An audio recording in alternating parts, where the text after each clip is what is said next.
Buenos días, compañeros y profesor. Nosotros somos el grupo número 1. Estamos conformados por Verusca Gómez, Rosbelis Herrera, Ali Medina, John Maris Rodríguez y mi persona Marcely Sotillet. A nosotros nos correspondió como tema el concepto de la salud e enfermedad a través de la historia. Cada sociedad construye su forma de pensar y sentir las enfermedades a lo largo de los siglos. La interdependencia entre las condiciones biológicas y sociales de la vida civilizada han ocasionado que cada momento histórico viva de forma distinta la enfermedad. En la actualidad, tanto este concepto como el concepto de salud difieren de la idea que se ha tenido sobre ella desde épocas ancestrales. El concepto de salud propuesto recientemente por la Organización Mundial de la Salud, OMS, en su Carta Fundacional de 1948, establece que es un estado de completo bienestar físico, mental y social, y no solo la ausencia de enfermedad o dolencia. Históricamente, el concepto de salud va de la mano con la definición de enfermedad, haciéndose en muchos casos muy difícil establecer límites entre ambos. La elaboración del concepto de salud tiene como referencia fundamental en su génesis la visión ayurvédica. El Ayurveda es probablemente el sistema curativo más antiguo del mundo. Se le considera la ciencia de la vida. Sus raíces proceden de la era védica, probablemente hace 5.000 años. Es llamada la madre de todas las curaciones. El Ayurveda ha tenido una fuerte influencia a través de la historia en muchos sistemas de medicina, desde la antigua Grecia en el occidente hasta la medicina china en el oriente. Las hierbas y fórmulas ayurvédicas aparecen en la medicina china. También existe una forma ayurvédica de acupuntura. Los habitantes de Mesopotamia, religiosos por naturaleza, la enfermedad, antónimo de la salud, tenía su etiología en una falta que la persona hubiese cometido en su vida diaria, estableciéndose como una relación causa-efecto. De esta manera, la salud dependería de la intención de los dioses y los signos de una enfermedad, la revelación de una mala conducta. En el antiguo Egipto, los hombres de las orillas del río Nilo nacían de una compleja interacción de las fuerzas materiales y espirituales dispuestas por los dioses. La salud, la enfermedad y la muerte eran condiciones inherentes a la naturaleza humana. La salud y la enfermedad no solo eran manifestaciones de un drama metafísico originados por causas externas, se creía que la enfermedad y la muerte eran debidas a fuerzas extrañas, mediadas por objetos inanimados, fuesen estos seres vivos o espíritus demoníacos. Creían que el soplo de la vida entraba por la oreja derecha y el soplo de la muerte por la oreja izquierda. Con el soplo de la muerte se rompía la armonía entre la parte material y espiritual del hombre. Entre estos dos extremos de la vida y de la muerte, la salud estaba subordinada a la interacción armónica de las fuerzas de la materia y del espíritu, en tanto que la gravedad de la enfermedad dependía del grado en que la armonía era trastocada. En la cultura greco-latina, las ideas de Pitágoras, en cuanto a que el número marca el límite, el orden, la armonía del cosmos, se aplicó también a los seres humanos. Pensaba que todo es número, todo es armonía, los hombres, los órganos y los miembros corporales. La armonía del todo y de sus partes es lo que genera en el hombre vida y salud. La desarmonía lleva a la enfermedad y a la muerte. En el último siglo VI a.C., Almeón de Crotona estaba convencido también que la salud del cuerpo y del espíritu dependía de la insomnia. Entendía esta palabra como equilibrio, en cierto sentido, la expresión de las fuerzas húmedo-seco, frío-caliente, amargo-dulce, entre otras.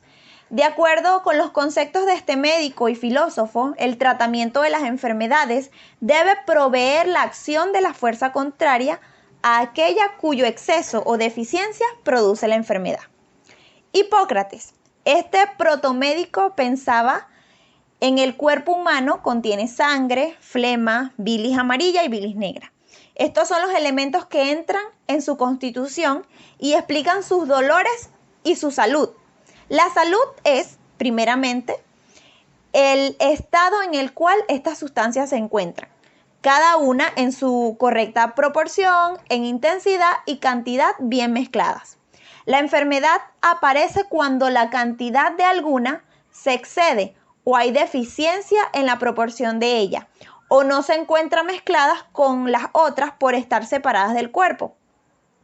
Para Aristóteles, la salud no resultan efectos contrarios, sino solamente saludables. Considera que una de las reglas normativas de la ética es la del justo medio. Su aplicación permite adivinar los límites intangibles que separan conceptos abstractos como la salud y la enfermedad, de tal manera que conservar la interacción armónica entre las fuerzas de la materia y del espíritu son tareas imprescindibles para la salud. La medicina helénica consideraba la salud como un fenómeno de armonía y proporción, no como producto de las cualidades de la materia, sino como equilibrio de las fuerzas y por las mezclas de los componentes corporales y sus interrelaciones. Y todo esto como respuesta del organismo a los estímulos del ambiente. Para la cultura occidental, la salud en la población griega, el arte de curar, era ejercido por los sacerdotes y llevado a cabo en los templos. En el siglo VI a.C., el biólogo Alcemos identificó al cerebro como el asiento de los sentidos y el filósofo Empédocles desarrolló el concepto sobre la enfermedad como una manifestación de un desequilibrio en la armonía de los 4 elementos, que son fuego, aire, agua y tierra. La concepción de la salud en el pueblo griego pasa por citar obligadamente a Hipócrates, considerado por muchos el padre de la medicina. Su pensamiento naturalista, basado en la armonía de la naturaleza humana y el ambiente que le rodea, denota el respeto que debía procurarse a ciertas leyes en pos de preservar ese equilibrio. Perkins, en 1938, se basó en describir la salud como un estado de relativo equilibrio de la forma y función corporal que resulta del ajuste dinámico del organismo ante las fuerzas que tienden a alterarlo. Con esta misma idea, Dubos, en 1987, interpretó el concepto de salud en un sentido ecológico. Pensaba que la vida implica la interacción y a la vez la integración de 2 ecosistemas, el medio interno y el medio externo. Cualquier factor que rompa el equilibrio entre estos 2 sistemas ecológicos puede ser causa de enfermedad. En la década de los 40 del siglo XX, Cannon, en 1941, llamó homeostasis biológica la relativa estabilidad del medio interno descriptivo por Berna. Extrapoló que este concepto a la población denominándolo homeostasis social. Pensaba que en ella la salud depende del equilibrio armónico de todos los elementos que dan cohesión a la sociedad. En 1941, Singerit definía la salud partiendo de que no es simplemente la ausencia de enfermedad, es algo positivo, una actitud gozosa y una aceptación alegre de las responsabilidades de que la vida impone al individuo. Esta idea tal vez inspiró a Zampar para construir la que propuso en la Organización Mundial de la Salud en 1946 y que aparece en su Carta Constitutiva de 1948. En resumen, en cada momento histórico se han producido importantes variaciones en la concepción de la salud y la enfermedad. Los cambios más relevantes han tenido lugar en la segunda mitad del siglo XX. La definición de la salud propuesta por la Organización Mundial de la Salud supuso un importante avance. Es un concepto positivo, no está centrado en la idea de enfermedad, sino en la salud del individuo. Es un concepto integral, pues se considera al individuo como un ser biopsicosocial.